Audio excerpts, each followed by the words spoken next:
I hope you've been having a great summer.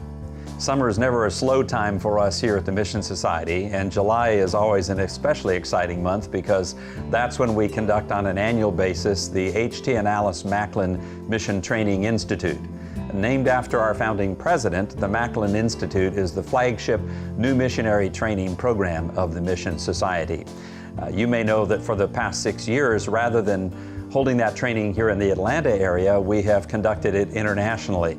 For 4 years, we did it in Brazil. For the last 2 years, it was held in Huancayo, Peru. And this July, for the first time, the training moved to Bangalore, India. The reports that we received from the 35 or so staff and missionaries of the Mission Society and the 20 or plus Indian missionaries who joined them for the training have indicated that it probably has been the greatest training experience we've ever had with our people.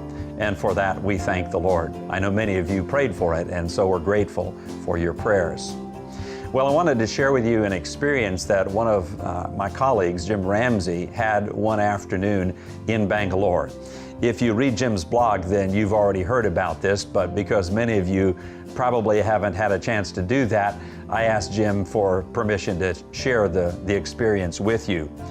As part of the training, our folks spent all afternoon one day traipsing around a market place in a Muslim section of Bangalore.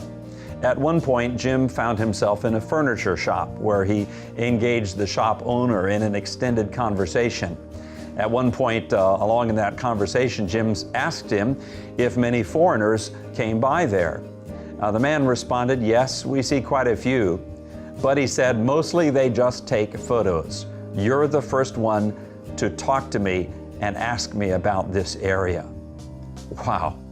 I don't know if that impacts you the way that it did me when I first heard it, but I'm afraid that the experience of that shop owner in Bangalore, India, is not at all uncommon.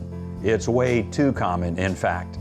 How tragic that rather than taking the opportunity to get to know people as we travel around the world, all too often we hide behind the safety of our cameras and simply take pictures for the folks back home. You know what strikes me about the Great Commission is that when Jesus gave it, I don't think He at all had in mind that it would be limited just to professional missionaries, professional cross-cultural workers.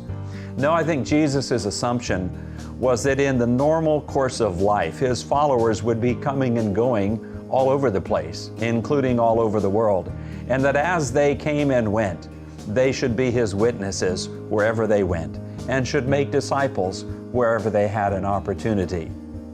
Never before have so many ordinary people been able to travel so often into so many places around the world as you and I are able to do today.